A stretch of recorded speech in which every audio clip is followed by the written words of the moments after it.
오늘도 성경 봉독하고 기도하고 하나님의 말씀 생각하도록 하겠습니다. 하나님의 말씀은 시편 145편 17절 말씀입니다. 봉독하겠습니다. 여호와께서는 그 모든 행위에 의로우시며 그 모든 일에 은혜로우시도다. 아멘. 기도하겠습니다. 사랑과 은혜가 풍성하신 하나님 아버지 감사합니다. 이 시간도 하나님의 말씀을 생각하는 소중한 시간입니다. 말씀들 듣고 마음에 새기고 항상 믿음으로 승리하며 살게 하옵소서. 예수님 이름으로 기도드리옵나이다. 아멘. 여러분 다시 만나서 반갑습니다. 주님의 이름으로 여러분들을 진심으로 사랑합니다.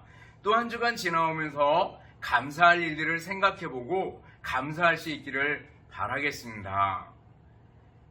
우리 속담에 물에 빠진 사람 구해줬더니 보따리 내놓으란다 라는 속담이 있습니다. 물에 빠져서 허우적대고 죽어가는 사람을 살려줬더니 살아난 다음에 내 보따리 어디 갔냐고 오히려 그 책임을 구해준 사람한테 묻는 거죠.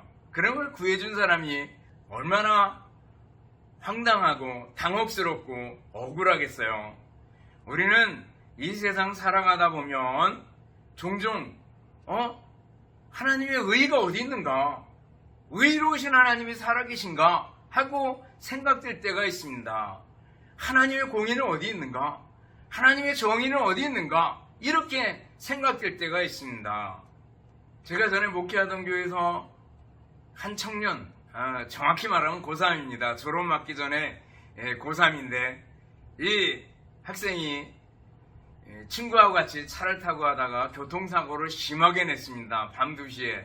그래가지고 이 학생이 거의 다 죽은 거죠. 그 현장에 죽은 줄 알고 밖으로 제껴놨는데 엄지발가락 하나 까딱하더래요. 그래가지고 얼른 응급조치를 취해서 옮겨놨는데 6개월 동안이나 혼수 상태로 있었습니다. 그러다가 정말 기적적으로 6개월 만에 깨어났습니다. 근데 문제가 생겼어요. 깨어나서 사고에 관한 얘기를 하게 됐는데 자기가 운전하지 않았다는 거예요. 근데 모든 사고의 기록은 자기가 운전한 걸로 돼 있었어요. 친구가 운전했어요. 내가 안 했어요. 그런데 벌써 이미 빠져나갈 구멍이 없을 정도로 다 서류나 뭐나 이런 게 다 끝나버린 상태였습니다.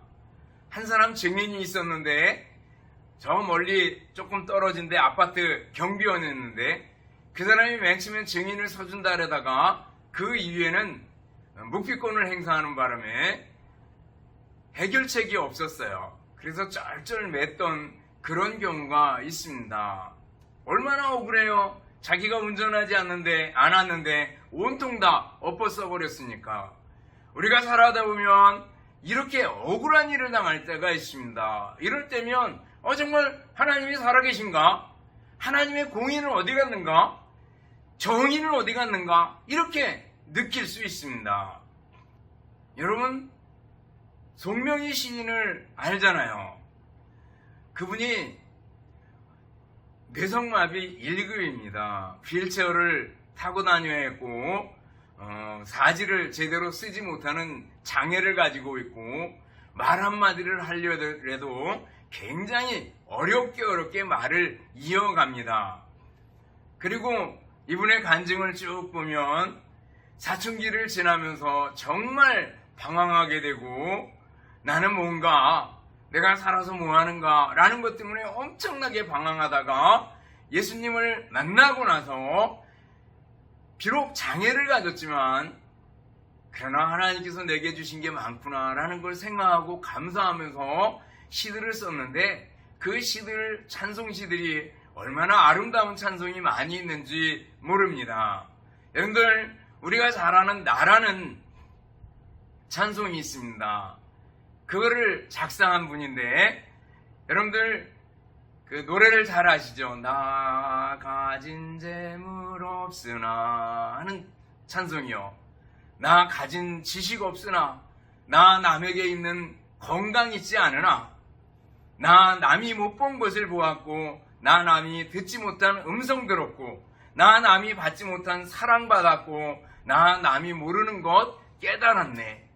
부름에 넘어가면 공평하신 하나님이 나 남이 가진 것 나 없지만 공평하신 하나님이 나 남이 없는 것 같게 하셨네. 찬송 음정이 좀 틀리고 조금 자신 없게 부르는 부분이 있지만 정말 그분이 느낀 건 하나님이 공평하구나. 난 재물도 없고 건강도 없고 뇌성마비에 걸려있고 그렇지만 하나님께서 내게 주신 것들이 너무 많구나 라는 걸 깨닫게 되었다고. 그래서 이 노래를 만드는 것을 볼 수가 있습니다. 여러분들, 하나님께서는요 공평하신 하나님, 정의로운 하나님, 공의로운 하나님, 의로우신 분이다라는 거예요. 우리가 하나님의 속성, 하나님의 성품들을 공부해 왔습니다. 하나님의 속성, 하나님의 성품에는요 비공유적 속성이 있고 공유적 속성이 있다 그랬어요. 비공유적 속성은 하나님만 가지고 있는 거예요. 공유적 속성, 그것은 하나님도 가지고 있고 우리 인간도 가지기를 원하시는 거죠. 비공유적 속성, 절대적 속성이라고 얘기하는데 거기 보면 어떤 것들이 있어요. 자존성, 스스로 계신 거, 그 다음에 불변성, 변하지 않는 거죠. 완전성, 영원성, 전지성, 모든 것을 아신다. 전능성, 모든 것을 하실 수 있다라는 거죠. 이거는 하나님만이 가진 거예요.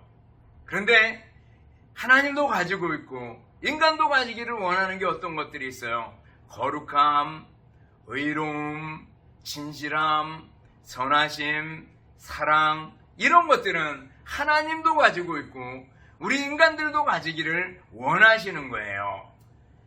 그 공유적 속성 중에 하나가 의로움입니다. 의로움, 의롭다. 이 뜻은 뭐예요?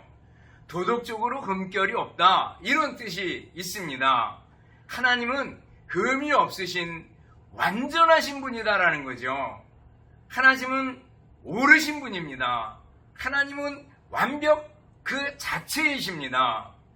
우리가 이 세상을 살아가는 동안에 불공평을 많이 경험하고 악인들이 오히려 득세하는 모습을 볼 때가 많습니다. 의롭다, 정의롭다 이렇게 말할 때도 사람들은 자기중심적이에요. 그래가지고 자기에게 이익이 되면 의롭다, 정의롭다 이렇게 생각하고 자기에게 손해가 되면 이거는 정의가 아니다 이렇게 말해버리는 걸 볼 수가 있습니다. 세상의 정의는요 상대적이에요. 그리고 때에 따라서 시기에 따라서 다 다른 걸 볼 수가 있습니다. 여러분들 이슬람 국가에서는요 아내를 3명, 4명씩 가집니다. 이게 걔네들에게는 합법이에요. 근데 우리나라에서는요 말도 안 되는 불법이죠. 다른 거예요 각기. 또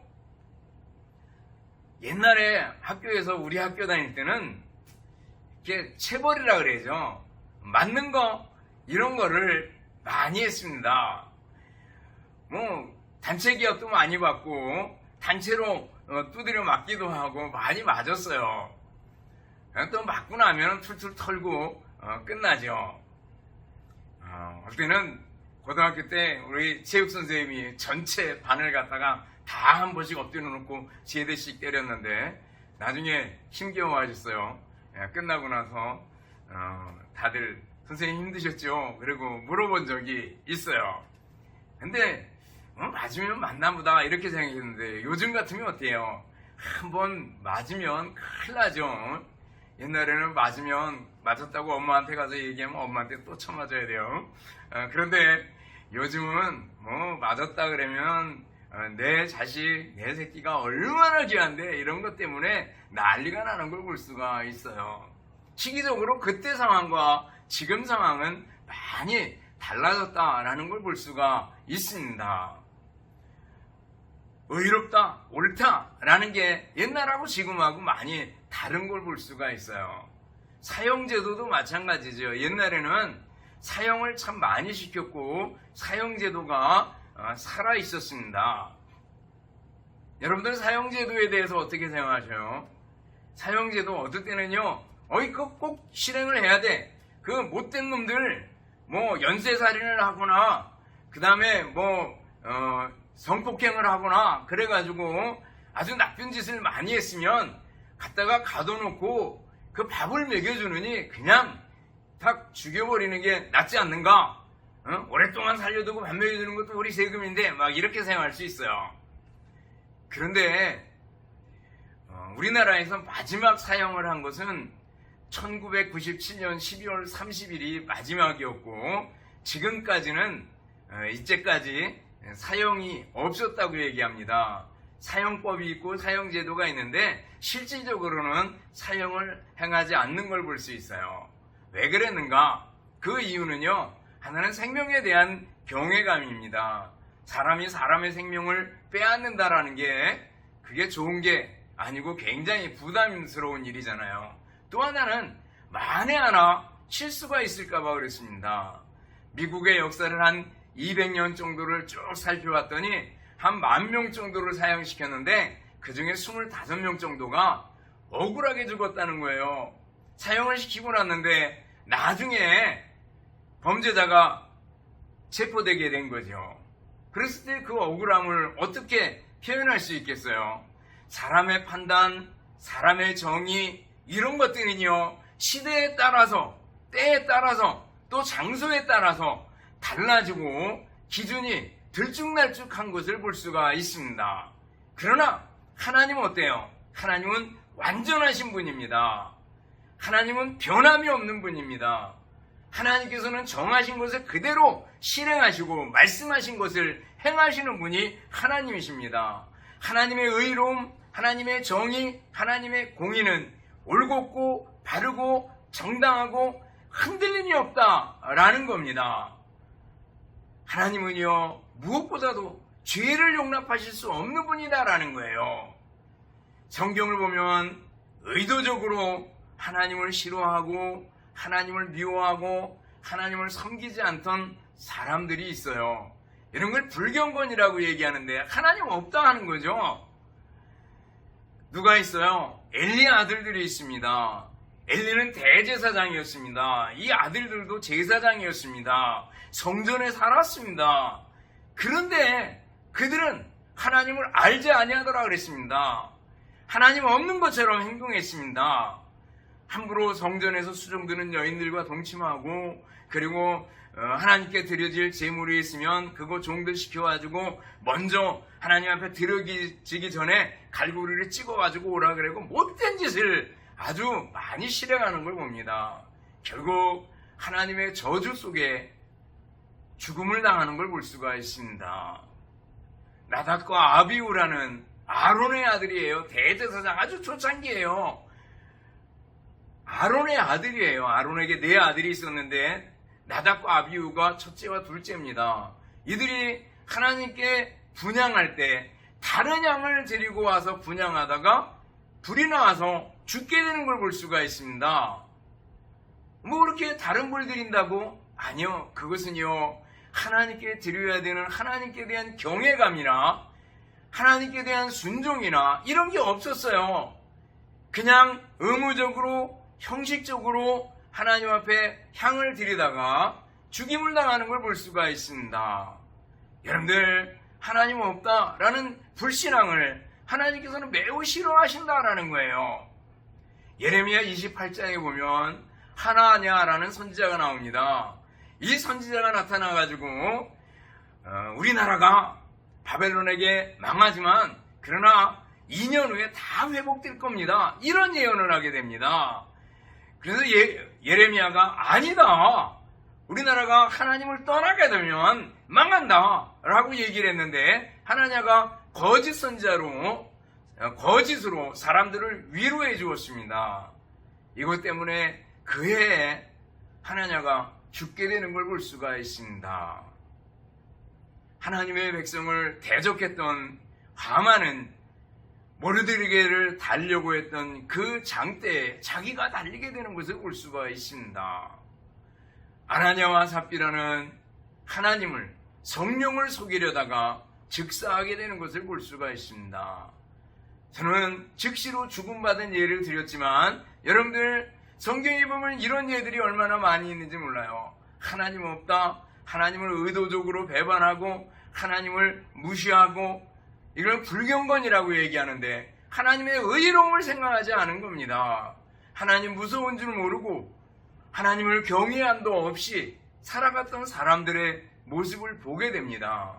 우리들은요, 의로우신 하나님 앞에 겸손해야 합니다. 의로우신 하나님 앞에 경외감을 가지고 대해야 됩니다.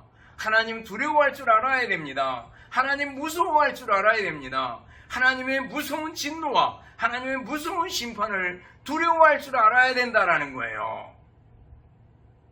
하나님은 의로우신 분입니다. 두 번째 생각해 보는 것은 하나님께서는 십자가를 통해서 하나님의 의로움을 나타내 보여주셨습니다. 하나님은 의로운 분이에요. 정의로운 분, 공의로운 분이에요. 그래서 죄인인 우리를 그냥 용납할 수가 없었습니다. 근데 하나님은 어때요? 우리 인간을 사랑하셔요. 인간을 품어주고 인간을 안아주고 자기 자식으로 받아주길 원하셔요. 그런데 죄 있는 상태 그대로 받아줄 수가 없다라는 거예요. 그래서 어떻게 해요? 죄의 문제를 해결해야만 했습니다. 그게 뭐예요? 십자가입니다. 예수님이 이 땅에 보내셔서 십자가에 못 박혀 죽게 하십니다. 예수님께서 십자가에 못 박혀 죽으신 것은 예수님의 죄 때문인가요? 아니지요. 바로 저와 여러분의 죄 때문에 예수님께서 십자가에서 죽으셨습니다. 내 죄 때문에 내가 벌을 받아야 되는데 예수님께서 대신 십자가에서 벌을 받으시고 죽으셨다라는 거예요. 그래서 뭐예요? 하나님의 공의, 죄를 향한 하나님의 무서운 진노가 예수님께 다 쏟아부어지게 된 겁니다. 그리고 뭐예요? 우리는 하나님의 아들로, 하나님의 딸로 의롭다 여겨짐을 받게 되고 천국 시민으로 받아들여지게 되었다라는 거예요. 그래서 하나님의 사랑과 하나님의 공의를 동시에 만족시키는 십자가가 된 것을 볼 수가 있습니다. 여러분, 예수님을 믿으시기 바랍니다. 예수님이 내 죄 위에 십자가에 죽으시고 다시 사셨음을 믿을 수 있기를 바랍니다. 예수님의 십자가와 부활을 믿을진데 정말 감사하며 사는 여러분들 될 수 있기를 바랍니다. 이것이 복음일진데 이 복음의 소식을 기뻐하고 또 전하며 살 수 있기를 바랍니다. 그러면은 세 번째 생각해 보는 것은 의로우신 하나님을 믿는 우리들은 어떻게 살아야 되겠는가라는 거예요. 하나는 낙심해서는 안 되고요. 하나님께 소망을 두고 하나님께 더 가까이 나아가야 된다라는 거예요. 우리가 억울한 일을 당할 때, 우리가 감당하기 어려운 그런 일을 당할 때 우리는 막 복수심에 불타오르고 분노에 불타오를 수가 있습니다. 그러다 너무너무 낙심되고 마음이 돌같이 굳어질 때가 있습니다. 또 공평하지 못한 처분을 당할 때 우리는 매우 분개하고 낙심하고 하게 됩니다. 그러나 여러분들, 낙심하거나 복수심을 품어서는 안 됩니다. 하나님께 맡겨야 합니다. 시편 73편을 쭉 읽어보면은요, 시편 기자가 악인이 잘 되는 것 때문에 하마터면 미끄러지고 실족할 뻔했다고 얘기합니다. 악인인데 하는 것마다 잘 돼요. 건강하기도 해요. 재산도 불어나요. 자식들도 잘 돼요. 뭐 하는 것마다 잘 돼요. 그래서 하마터면 낙심할 뻔했어요. 상대적으로 나는 하는 것마다 잘 안 되고 자꾸 실패하는 것 같고 그래요. 그런데 이 시편 기자가 73편 끝에 가서 깨닫습니다. 하나님의 성소에 들어갈 때 깨닫게 됩니다. 아하, 인생이 짧구나라는 거예요. 잘 나가는 것 같지만, 악인이 잘 나가는 것 같지만, 하나님 없이 잘 나가는 것 같지만 짧구나라는 거예요. 끝이 있구나라는 걸 보게 됩니다. 그리고 나서 하나님께 소망을 두고 시편 73편 맨 끝에 절을 보면 하나님께 가까이 함이 내게 복이라 내가 주 여호와를 나의 피난처로 삼아 주의 모든 행적을 전파하리이다. 이렇게 노래하는 걸 볼 수가 있습니다. 하나님을 가까이 하는 것이 내 복이다. 이렇게 말씀하고 있어요. 여러분들 하나님을 가까이 할 수 있기를 바랍니다. 어떻게 하나님 가까이 해요? 말씀과 기도로, 예배로, 찬양으로 하나님께 더 가까이 나아갈 수 있기를 바랍니다. 또 우리는 의로우신 하나님을 대할 때 어떻게 해야 돼요? 의로우신 하나님을 닮아서 의롭게 살아야 된다라는 거예요. 정의롭게 살아야 된다라는 거예요. 아모스 5장 24절 보면 오직 정의를 물같이 공의를 마르지 않는 강같이 흐르게 할지어다 그랬습니다. 정의를 물같이 공의를 마르지 않는 강물같이 흐르게 하라고 얘기하고 있어요. 공정과 공평을 추구하며 살아야 됩니다. 그리고 의로우신 하나님을 믿는 우리들은 어떻게 해요? 의의 핵심인 예수님을 추구하고 예수님을 구하는 우리들이 되어야 된다라는 거예요. 예수님 그 산상설교 속에서 팔복 속에서 의에 줄이고 목마른 자는 복이 있나니 천국이 저희 것이며 그랬습니다. 마태복음 5장 6절이죠.